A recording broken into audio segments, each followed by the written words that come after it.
The first snow of December dusted the red-bricked rooftops of Harmony School as festive lights blinked gently along every window. Inside, the gymnasium had been transformed into a winter wonderland. Glittering stars hung from the rafters. A paper chimney stood beside a cozy armchair, and students in red and green giggled, waiting for the star of the show. It was Christmas Festival Day, Harmony's biggest student celebration of the year. Music echoed from the speakers, and the smell of gingerbread and hot cocoa lingered in the air. Teachers wore elf hats, parents took photos, and near the front of the stage, wagging his tail like a furry metronome, sat Shadow, Harmony's beloved German shepherd. Shadow wasn't just a school mascot. He was a part of the family. Originally trained as a therapy dog, Shadow had been adopted by the school 3 years ago after his previous handler, a retired firefighter, passed away. He attended morning assemblies, lay quietly in the reading corner during literacy time, and was famous for gently resting his head on the laps of anxious students. He was calm, patient, predictable, until today, as the MC finished announcing the Christmas raffle winners. The lights dimmed and the crowd hushed. A dramatic jingle rang from the speakers. Then a voice boomed, "Ho, ho, ho, Merry Christmas." The gym doors swung open. A tall, broad man dressed in the classic red and white Santa suit strolled in, boots clicking on the polished floor, a huge velvet sack slung over one shoulder. The kids cheered, erupting into applause. But Shadow didn't wag his tail. He growled. It was soft at first, a low rumble barely audible over the music. Tia, the fourth-grade teacher standing nearby, glanced down at him in confusion. Then Shadow took a step forward, his ears pinned back. "Shadow?"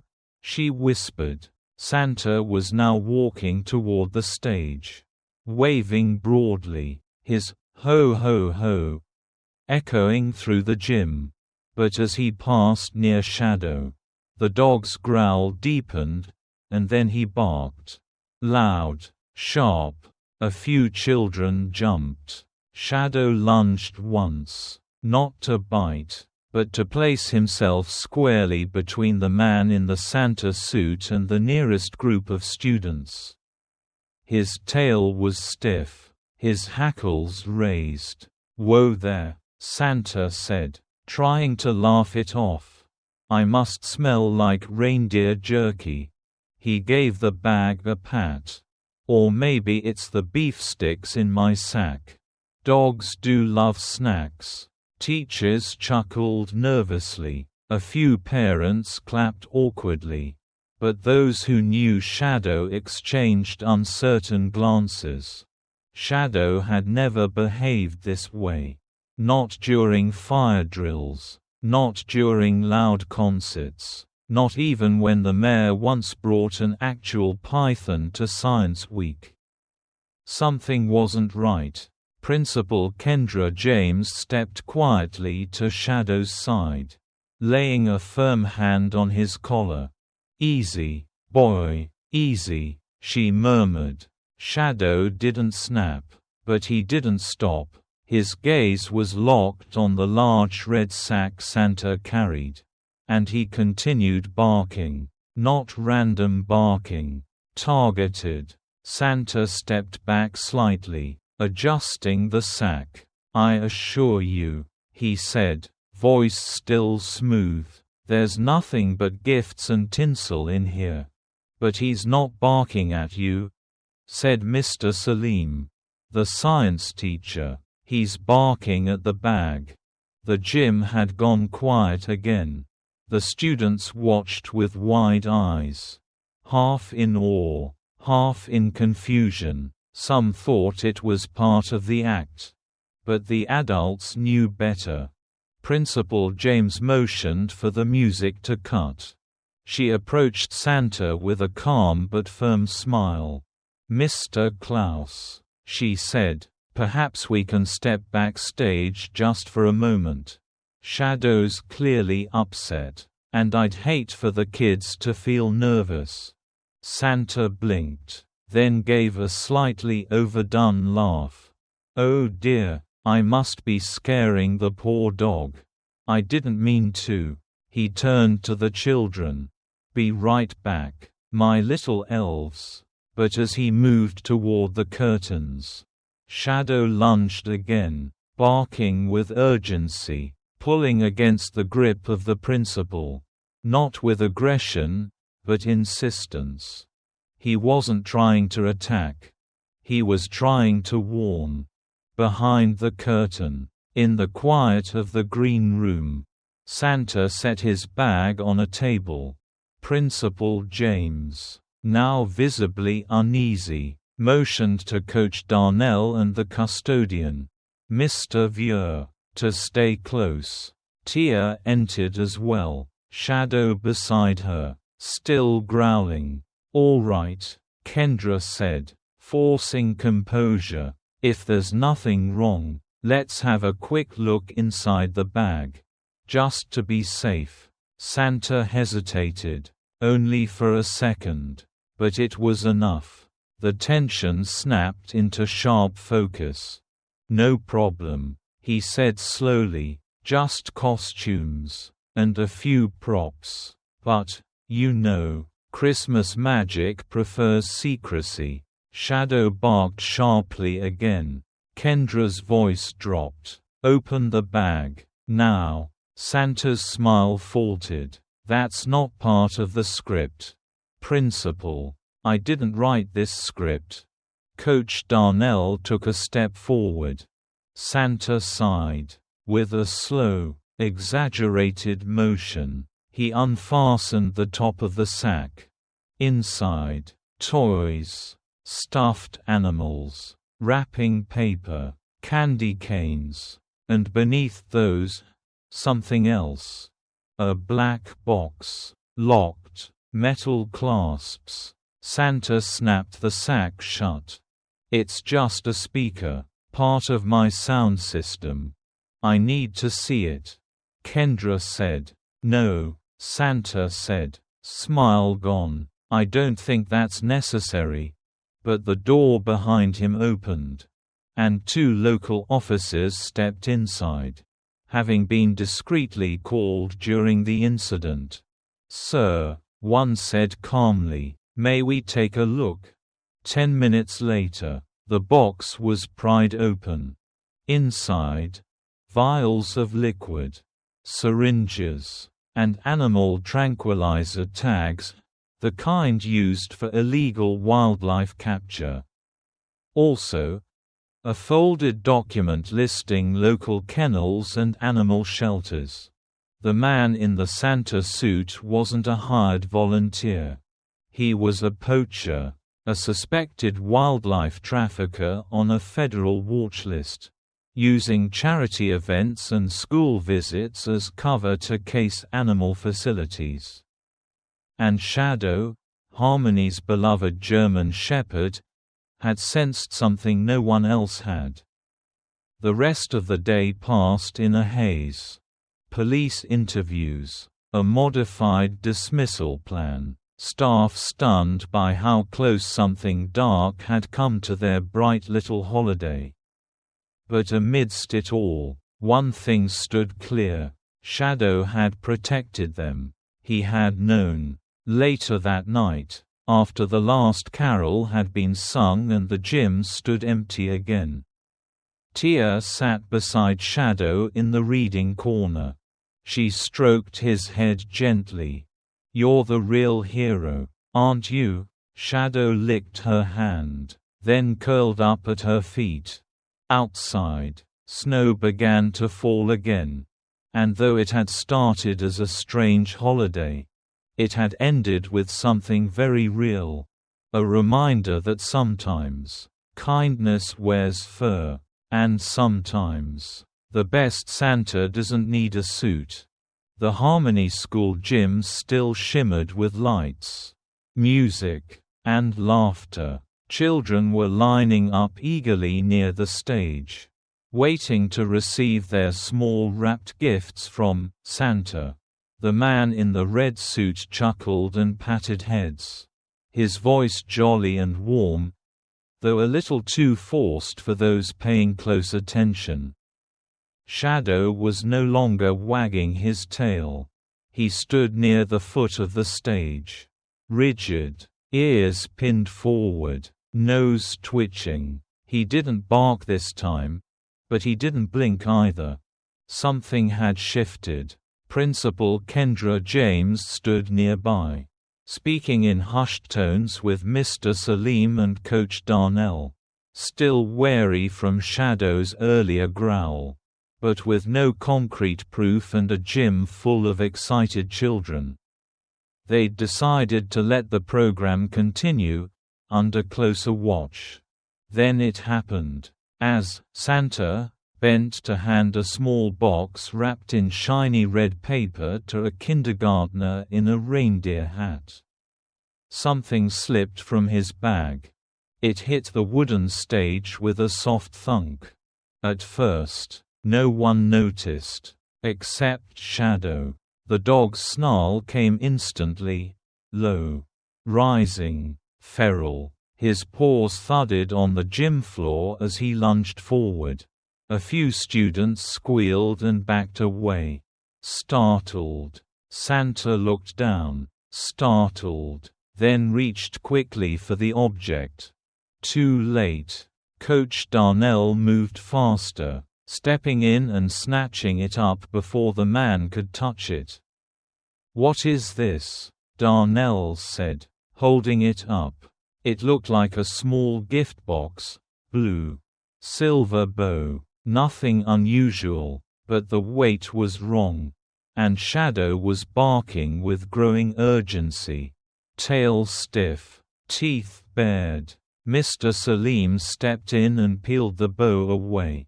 Then the tape. Inside wasn't a toy. It was a small black device no bigger than a matchbox.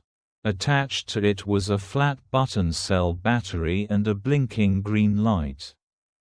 "It's a tracker," Mr. Salim said, voice grim. "GPS-based, military grade." "What?" Kendra asked. "Disguised in a gift box. These things get used in cargo tracking. And by poachers." At that word, the temperature in the room seemed to drop. Santa's smile faded. His hand gripped his sack tightly. "I think there's been some confusion," he said quickly, eyes scanning the exits. "I should probably—" "You're not going anywhere," Kendra said, stepping between him and the stage stairs. But the man was already moving. He stepped off the platform and strode toward the side doors with unnatural urgency, forcing his jolly voice back. "Kids, I have more surprises in my sleigh outside." Teachers moved to block him. Shadow leapt. The dog surged between rows of folding chairs, barking furiously. Students screamed, some laughing nervously, still thinking it was a performance. But every adult could see, this was no longer a show. This was real. Santa reached the exit door. Shadow intercepted him, blocking the path with his entire body. He growled loud and deep, planting his paws. The man hesitated. Then, "Stop, hands where I can see them." A sharp, commanding voice cut across the chaos. It was Officer Grady, the part-time school safety officer, retired Marine and longtime friend of the community. He had been watching the entire event from the rear of the gym. Unnoticed. Now, he stepped forward, gun drawn, calm but deadly serious. The kids went dead silent. "Drop the bag," Grady said. The man froze. Shadow growled again, inching forward. "I said drop it," Grady repeated. Slowly, the red sack slid to the floor. Then the man raised his hands. A smile still plastered to his face, but it didn't reach his eyes. "Just a misunderstanding," he said. "On the ground," Grady said, voice harder now. "Face down, now." The man hesitated. Shadow barked, loud, sharp, commanding. The man dropped. Within minutes, the building had been locked down. The students were ushered out of the gym in small groups by teachers and aides. Most still unsure what had really happened. Principal James moved quickly to secure the area. The man in the Santa suit, now cuffed and silent, was being questioned by arriving police officers. His sack was opened fully, and the contents examined. Inside were several more boxes, all similarly disguised, all with small blinking trackers. "What were you planning to tag?" one officer asked. He didn't answer, but Shadow did. He walked directly to the far side of the stage, where, beside the speaker stack, a mobile crate meant for Harmony's rabbit pen was partially open. The crate was empty. Officer Grady opened the crate's lid and inspected it. At the bottom, fresh tufts of fur. From a German shepherd. The man hadn't come to give gifts. He'd come to mark his targets. Later that night, as snow fell quietly outside and the campus emptied out under flashing red and blue lights, Shadow lay on a blanket in the staff lounge. Tia brought him a bowl of warm broth and sat beside him. "You knew," she whispered, the second he walked in. Shadow rested his head against her knee and sighed. Principal James joined them, exhausted but grateful. "We think he was part of a wildlife trafficking ring," she said softly. "He's been posing as a Santa at pet-friendly events, tagging therapy animals, waiting to steal them later." Tia shuddered. "That's sick." James nodded. "And he would have gotten away with it, if not for Shadow." Outside, a fresh layer of snow covered the footprints that led to the gym. And inside, a school dog slept peacefully, his job done. His family safe. Not all gifts come in boxes. Some come on 4 legs. And they bark when the world needs them most. The school was quiet now. Harmony's gym, once filled with the laughter of children and carols of holiday joy, stood hollow in the aftermath. The lights still blinked along the rafters. But the warmth had left with the students, escorted home early after the chaos. In a holding room near the administrative office, Victor Lane sat handcuffed to a chair. No longer Santa. No longer smiling. He stared at the linoleum floor. The white fluff from his faux beard now tangled with sweat and dust. Across from him, Officer Grady watched silently as 2 detectives from the Federal Task Force entered. One of them carried a file, thick, stamped confidential, and opened it without ceremony. "Victor Lane," the agent said flatly, "private contractor, ex-military, discharged dishonorably, specialty, tracking high-value individuals. Mostly off books. mostly for clients who don't like questions. Victor didn't answer. You've been linked to at least 4 known witness surveillance cases over the past 3 years. 2 in Arizona, 1 in Pennsylvania, 1 in Florida. Always clean, always vanishing before we could get to you. The agent pulled out a photograph. A child. Blonde hair. Glasses. Emma. Age 9. 4th grade. Student at Harmony School. Why her? Victor's jaw tightened. His silence gave more away than words ever could. Another agent entered the room, holding the red gift bag confiscated earlier. She laid its contents on the table. A fake Christmas card, a pen, a peppermint, and a small rectangular device, wrapped in sparkly paper and a silver bow. A tracker. But not just any tracker. Advanced, multi-band GPS with passive signal masking and a dual lithium battery core, compact enough to be hidden in the lining of a school backpack without detection.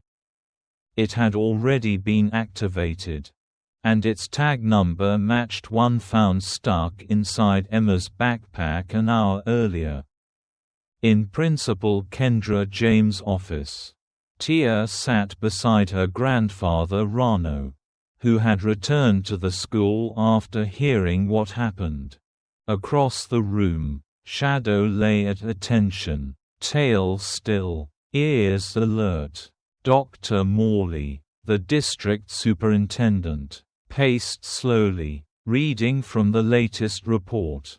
We've just received confirmation from the Federal Witness Protection Unit, she said quietly. Emma's mother, Sarah Lindholm, was a forensic accountant for the Levington Syndicate. She testified 2 years ago in a high-profile money laundering case. The DOJ placed her and Emma under new identities. Harmony School was supposed to be safe ground. Tia's eyes widened. So Victor? He wasn't here for the students. He was here for Emma. Morley said. To tag her, follow her home, report her location to whoever still wants that testimony erased. Rano's voice was low. A wolf dressed in red. Principal James shook her head. Still pale from the adrenaline of the day. And we let him walk right in. No, Tia said suddenly. We didn't. Shadow didn't. All eyes turned to the dog lying nearby. Now calm but watching. He didn't just bark. Tia continued. He knew. From the beginning. Rano nodded. Shadow used to be K9, Explosives Unit. Right? James confirmed. Yes. Retired after his handler passed. He was trained to detect lithium batteries. Rano said. Micro devices. Devices with insulation. Tia added softly. That tracker had a layered shell. Didn't it? With acoustic dampening foam. Yes, said Morley. It's the same material used in low-yield explosive cases. Shadow had smelled it. Not just the battery, but the intent.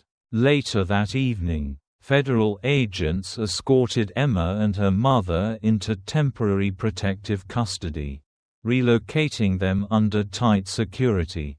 Emma clutched her backpack, now carefully swept and cleared. Before leaving, she asked to say goodbye to someone. She found Shadow sitting on the staff porch, watching the snow drift through the floodlights. She walked up slowly, unsure. Shadow turned his head, and wagged. Emma dropped to her knees and threw her arms around his neck, whispering something only he could hear. Then she left. Victor Lane was charged with conspiracy to obstruct justice. violation of federal protection orders, and attempted unlawful surveillance of a protected witness. His face, once hidden beneath a beard of jolly white, was now plastered across interagency bulletins. And the syndicate he worked for had just lost its final lead to track their last loose end. All because of a dog. 3 days later, Harmony School reopened. No Santa this time, just hot cocoa, soft music, and a group of students learning that sometimes heroes come in the most unexpected forms. In the library corner, where a velvet armchair had replaced the sleigh prop, Shadow lay with his head on Tia's lap while she read aloud from a storybook. Outside, someone had tied a new ribbon around his collar, green and silver, with tiny stitched letters, "Guardian of Harmony," and from that day forward, no one looked at Shadow the same way. Because now they knew. The soft bark, the growl, the stand, they weren't just instincts. They were warnings. They were a protector's promise. And they'd never ignore him again. 3 days after the incident at Harmony School, the festive decorations still hung over classrooms like uneasy ghosts. The laughter had returned, but so had locked doors, ID checks, and a rotation of patrol cars parked outside. Students were still processing the fact that the jolly man in red had come not with gifts, but with a target. Shadow remained a quiet sentinel in the main office, eyes always watching, but the real storm was happening far from the school. At 6:42 a.m., under a thin winter fog, police detectives entered a modest house tucked between 2 shuttered storefronts at the edge of town. It was registered under the name Stephen Miles, a fake identity used by Victor Lane. Inside, they found what could only be described as a staging center. 4 Santa suits, professionally tailored, identical in every detail to the one Victor wore at Harmony. Matching boots, gloves, and even fake bell clasps that worked as hidden clips for electronics. There was a whiteboard calendar detailing holiday events across the state, all marked in red pen. Northfield Elementary, December 6, Lakeview Rec Center, December 10, Harmony School, December 15. Each location had initials next to it. Not VL, but RG, TM, and SK. Other, Santas, other schools, other targets. In a locked cabinet, investigators found manila folders, files labeled with children's names, ages, emergency contacts, and after-school routines. These were not random, they were profiles, surveillance packages, at least 12 of them. When the news reached Principal James, she sat in stunned silence, the phone pressed to her ear, her free hand holding a mug she no longer remembered pouring.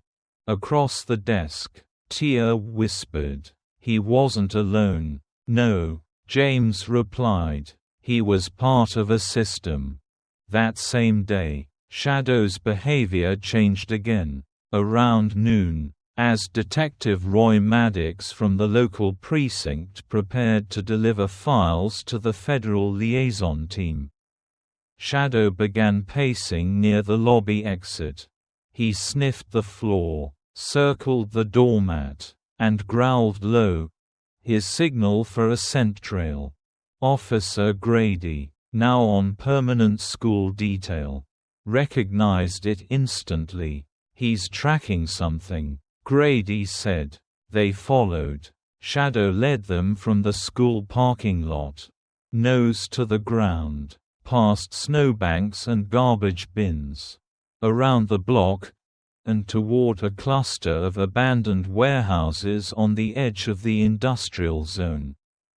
The detectives were already aware of the location. It had once been a freight hub before shutting down 5 years ago. Most of the structures were condemned. But something about the site had always bothered locals, especially with rumors of lights at night and strange vans coming and going. Shadow stopped at a side building marked Lot 17. The paint was peeling. The windows were blacked out. He growled once, then sat down, alert. Waiting. Warrant teams were called in. When they breached the structure, they found something none of them expected: a temporary operations center. Inside the dim warehouse, one side had been converted into a charging station. Dozens of small GPS trackers sat in neat rows, attached to power banks. Some were disguised in toys. Others were glued inside hollowed-out binder clips and pencil cases. Near the back of the warehouse was a reinforced steel door. Behind it, a server room. Cables snaked across the concrete floor like roots. Racks of drives blinked with cold green light. 3 flat-screen monitors displayed grids of thumbnails. Live footage. School hallways, playgrounds, classroom doors. Someone had been watching Harmony. But not just Harmony. As forensic agents scrubbed the drives, they found folders labeled by school codes, some local, some from out of state. Footage from cafeterias, bus loading zones, front offices. All recorded quietly from hidden micro-cams. One camera had been wired into a light fixture in the Harmony music room. Another, behind a fake fire alarm casing. None had been authorized. None had been detected. Until now, when the FBI was officially brought in. Agent Lena Vasquez took the lead. A seasoned cybercrime and child protection specialist. She reviewed the materials with a sinking weight in her chest. This wasn't just surveillance, she told her team. This was targeting. The profiles, the footage, the disguised tech. This is organized trafficking intelligence. She continued. They're building databases of vulnerable families, especially children connected to key witnesses. Protected programs, or potential leverage points. Her voice dropped. They're mapping how to make people disappear. The FBI issued a multi-state alert. Within 48 hours, 2 other schools, one in Vermont, one in Pennsylvania, reported similar incidents. In both cases, a Santa had recently visited and handed out odd-shaped gifts. In one, a camera was found hidden inside a mechanical snow globe. The 3 suspects, initialed RG, TM, and SK, were now listed as fugitives. Arrest warrants went out. Harmony had been lucky. Shadow had been sharper. But others were still at risk. At the next staff meeting, Principal James briefed her faculty in full. "We're not just a school," she said. "We became a front line." Tia asked quietly, "What happens next?" James looked down at her notes. Then up at the teachers. The school board's funding full upgrades, surveillance audits, emergency drills, guest vetting. And the district is launching a new outreach program to teach kids digital safety and awareness." "And Shadow?" someone asked. James smiled for the first time in days. "Shadow is getting a badge." The following week, at a small community gathering in the Harmony Auditorium, the town came together to honor the K-9 who saw what no one else could. Shadow sat on stage, wearing a special collar and a medal that read, "Integrity, Courage, Guardian." Tia stood beside him, reading from a note she had written herself. They came in red suits and white beards, hiding their eyes behind smiles. But our friend didn't look at the smiles. He listened. He smelled. He knew. Because truth doesn't wear a costume. And neither does loyalty. The crowd stood in applause. And as the sound filled the room, Shadow didn't bark. He just sat, watching, protecting, still listening. The snow had fallen heavy that week, blanketing Harmony in quiet white. Icy wreaths hung from street lamps, and the air was thick with chimney smoke and peppermint. It was the week before Christmas break. But the schoolyard of Harmony Elementary looked different this year. No inflatable Santas. No snowman costume contest. No gift raffle. Instead, the students gathered beneath the newly refurbished flagpole, bundled in scarves and boots, their breath puffing into the crisp winter air. Teachers stood in a neat row behind them. And in the front, Principal Kendra James adjusted the microphone with careful hands.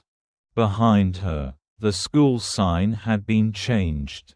Where it once read, "Annual Harmony Christmas Celebration, Friday at 10."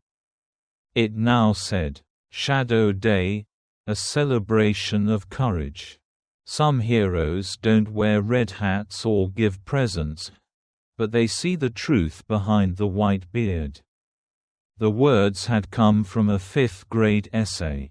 The essay had come from Emma.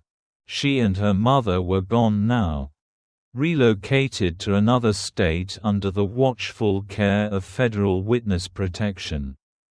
Their house was empty, their mailbox sealed, but their story had become part of the fabric of Harmony. And at the center of that story was Shadow. The German shepherd sat at the edge of the platform. Posture regal, eyes bright. His coat had been brushed until it gleamed.